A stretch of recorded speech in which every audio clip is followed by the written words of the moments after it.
$100 at Dick's. Yeah, but then you Yeah. need to get a ball too, you need the gloves. Gloves, and there's like a helmet. Altogether, probably be like $750, $800. Might as well just go hoop. I'm making all that. Yeah, but man, it's fun. Expensive sport. It's expensive, but it's fun, man. Yeah. If you got the money, you should definitely invest in it. You don't have to. Oh, okay. Well, for sure, man. Have a good one. Yeah, man, good luck.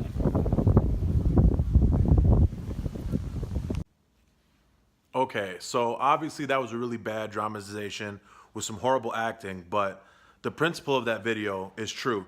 It is very expensive to start playing lacrosse, and a lot of people, especially those from inner cities, aren't able to make the investment to do so. I gathered up some of my lacrosse gear just so I could show you different things and how much those things cost. So first up is we have the lacrosse stick. These sticks range anywhere from, for good ones, 70 to 130. So I'd average them out at about $100. The problem is when you play on a club team, you can't just have one stick because sticks break. So you need two. So now you're looking at like $200 just in the sticks, okay? Then you need a pair of gloves, lacrosse gloves, because you are going to get hit on your hands. They're very padded. The closest thing I can think of is being similar to is soccer goalie gloves with a little more padding. A really good pair of lacrosse gloves could run you up to $300.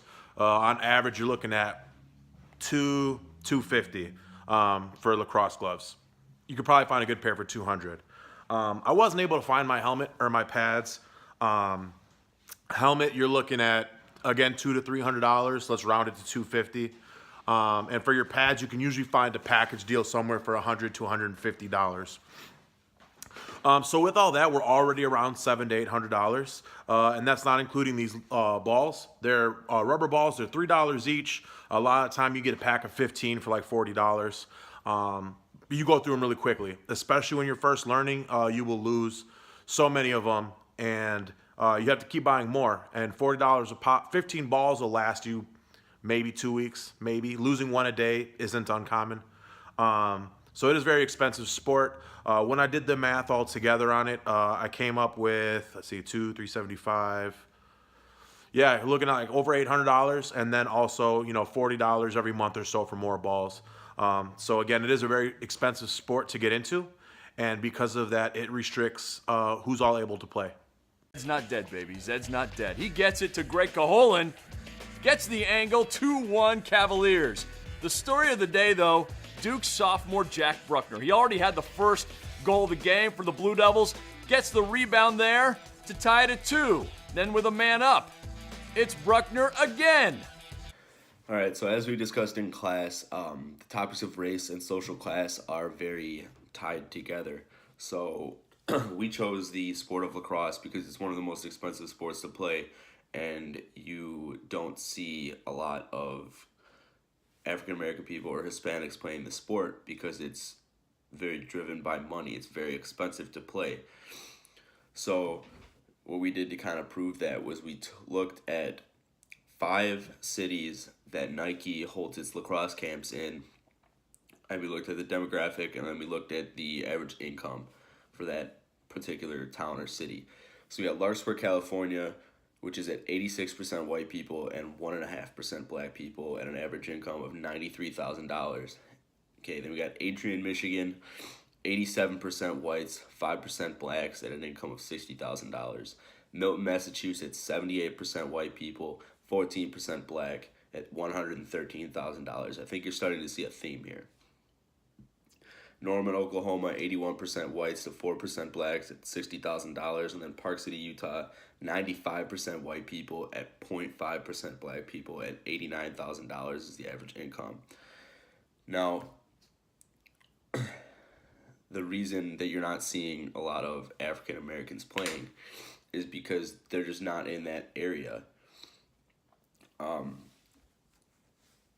We also took a look at the overall span of D1 lacrosse, and 1.9% of D1 lacrosse players are African American, and the main reason behind that is because many just can't afford it. You know, statistically, you look, a lot of African Americans tend to live in more urban areas when you're looking at, you know, the whole country, and those areas usually aren't, rich areas. So it would make sense as to why a sport that requires as much money as lacrosse isn't played by more African Americans, because they just can't afford it. The game of lacrosse is huge at universities such as Duke, North Carolina, Virginia, Maryland, and Colgate, to name a few. All of these schools are located on the East Coast, or relatively close, which makes it evident the region of the country where the game of lacrosse is predominantly played. Of the schools that I mentioned, many of the student athletes that attend these schools are from wealthy areas that are predominantly white and have average salaries of 6 figures. Some of these same areas even reaching nearly $1 million in net worth as well. As we mentioned previously, lacrosse is a very expensive sport to play due to all the equipment that is necessary to play the game of lacrosse, and also the camps can get a little pricey as well, which is why the average lower class to working class American has difficulty, or would have difficulty, paying for the equipment, which is why they resort to playing the more traditional sports such as basketball, football, and soccer, because all you essentially need is a ball and a park, which is free of charge, and you can go there with a buddy and have at it.